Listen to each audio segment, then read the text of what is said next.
तर आता एकच लास्ट नक्षत्र राहिलेलं आहे, तर ते आपण पाहूया 27वे. तर हे आहे रेवती. तर मित्रांनो, फार सुंदर नक्षत्र आहे. तर रेवती नक्षत्र हे वैदिक ज्योतिषशास्त्रातील 27वे आणि शेवटचे नक्षत्र.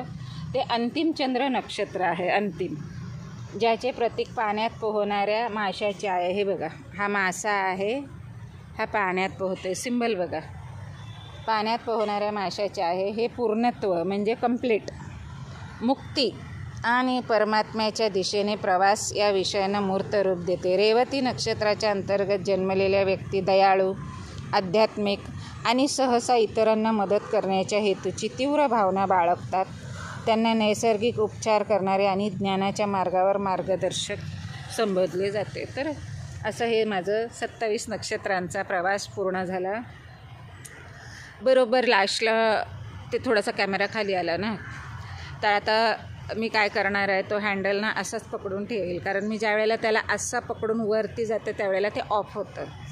तर असे हे 27 नक्षत्रांचा आज मी तुम्हाला इतका छान नाही, पण माझ्या छोट्यासा प्रयत्न केला आहे मी, माझा छोटासा प्रयत्न की तुम्हाला 27 नक्षत्रांचा मी हे सांगितली, माहिती दिलेली आहे, जी तिथे आहे तीच दिली.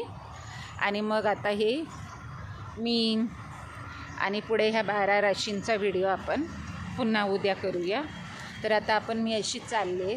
तर मी तुम्हाला जी माहिती दिली ते नक्षत्र तुम्ही पाहू शकता. बघा, असं आहे बघा, असं असं गोल फिरून मी अशी अशी अशी अशी अशी अशी तर मग मी इकडे लास्ट त्या रेवती नक्षत्रावर आलेली आहे, जे 27वे हे रेवती नक्षत्र आहे. मध्ये फार सुंदर असं ते बघा ठेवलं आहे ना, डोळे झाकत आहेत ते स्वतःचे. वाचण्याच्या पोझिशनमध्ये आहे का आय डोंट नो, कारण तिकडे पाठीमागे आहे ज्ञान पुस्तक दिसतंय पाठीमागे त्या पुतळ्याच्या, आणि त्यांनी पुढे डोळ्यावर हात ठेवले. तर असं हे गोल, हे बघा, हे असं गोल आहे. तर आता मी तुम्हाला एक या आपल्या 27व्या नक्षत्राचा एक व्हिडिओ झाला आहे, तो 2 मिनिटाचा झाला आहे, तो मी जॉईंट करेल. परंतु तुम्हाला दाखवते की हे रेवती नक्षत्र जे अंतिम आहे.